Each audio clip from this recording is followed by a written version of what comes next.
Hello, thanks for tuning in to this video. My name is Zach. I am a lifelong reader and huge fan of science fiction, fantasy, personal development, comics, manga, and everything in between.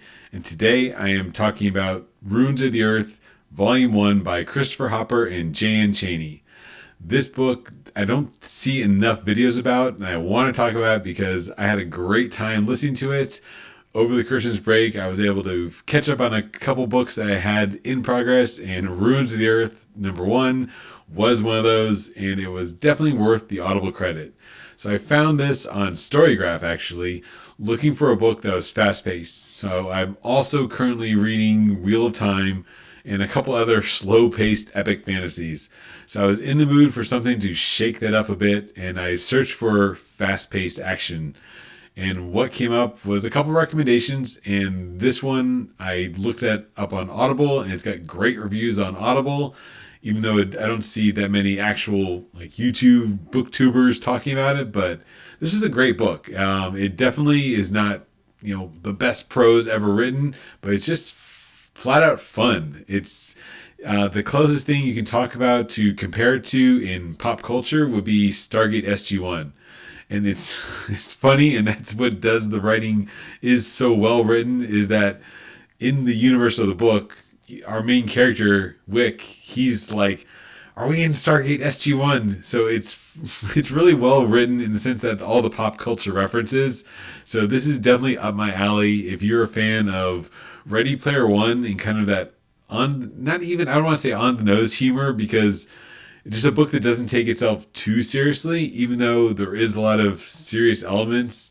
It's fun. So if you're looking for a fun book that is going to be worth your Audible credit, worth your time, worth your money, I think the Ruins of the Earth series hits all these bells. So the general plot is that it's an alien invasion book, and we follow our main character, the battle-hardened, Marine, who is, it's a trope, of course, that the battle-hardened main character, but he is great, Wick is great, and so we'll talk a little bit about spoilers, but the spoiler twist halfway through is that as the aliens invade and we learn about this mystery that's happening and who are the aliens, and I had no idea what was going on because the character himself, our main character, doesn't know and he denies it. So my mind was, are these future humans? Is this kind of some kind of is it alien tech or is it actual aliens?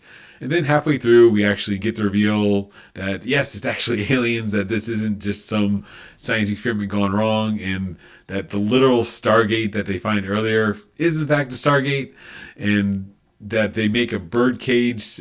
Even in the book, they reference it as the Fortnite, shield, where the world contracts and it herds you into a center, just like the game Fortnite. Or if you're a One Piece fan like me, like the birdcage that Doflamingo had. So it slowly contracts and it's pushing everyone into a center. And our hero must figure out what's going on and, start the rebellion against the aliens. And the spoiler that happens halfway is how he accomplishes this is that through maybe kind of a shonen, anime manga trope, that he gets access to alien tech through an event that charges his body with alien particles, so he's the only one that can work with the alien weaponry. And the gun he gets is an AI gun, so it's very unique. It's not like the alien companion, or again like a shonen manga trope where it becomes a half human, half demon monster, whatever, like a Bleach or Parasite, where it's the half human hybrid sort of thing. But the gun is an AI, and it comes like the AI is kind of self-aware, and it's an AI creature that is independent but not independent. It's programmed. It's very complex, and it's complex in the way that it kind of leaves a lot open, that I think the authors are able to play around with this more. So good writing in the sense that it doesn't give themselves too many rules to box them into a hole, that they do have a lot of latitude of what the AI will eventually grow into with its powers and how they'll eventually fight back against an escalating threat as they take the fight back to the aliens. But like I said, it's just fun. So the main character, he teams up with more military people that he picks up on the way, and he forms his ragtag team of of ex-military that want to fight back and each have their own personality, and they're all great lovable characters. So it's very well written. The characters, I did enjoy a lot of them. The humor is military, but it's not in your face military. It's definitely, they're military characters, but there's not a lot of cussing. There's not a lot of technical jargon, even though there is. So there's definitely military lingo, but it's definitely for the masses. And it also felt, I'd say, like a movie, good or bad, that we do see the eyes, through the eyes of this military force. And it's definitely military tactics and lingo, but it's not overly complex. You don't have to be ex-military yourself to appreciate this. This is for any fan of action, action science fiction. That said, the kind of negative, if I could think of anything of the book besides just being that genre, was the but the Deus Ex Machina plot point towards the end, where our character group, finally kind of starts formulating the plan to fight back against the aliens. But how are they going to acquire all these weapons? And conveniently, they get, through a series of misadventures, they get hooked up with the Russian mafia. And somehow, of course, the Russian mafia, I mean, not somehow, but it's explained in the novel, but they're going to supply them with all the weapons they need, all the boats they need to go over the water, everything they need from the crew. It just all comes together in a way that they're able to, Independence Day, fight back against the aliens with, humanity's resources. And of course, they not win, but they deal the blow. And of course, we're told that they weren't actually the fighters, but this is just more of like an expeditionary force, or scouting troops. So we definitely put them on notice, and we acquired some of the alien tech to fight back. But as the novel wraps up, we're of course, wide open for novel 2, where we're taking the fight back to the aliens.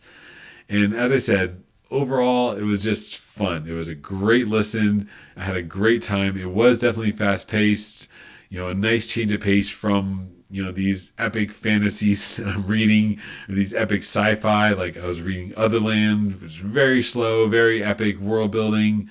It's a novel that reads like a science fiction movie, where it's grounded in reality, doesn't take itself too seriously, a lot of jokes, a lot of references to pop culture, and that may work for some, may not work for others. You may want more, taken out of your world. You want to be transported to the Lord of the Rings totally world, but if you want an action sci-fi comedy, not comedy, but with a little bit of humor, that's grounded in our world, that it could actually feel like it could happen.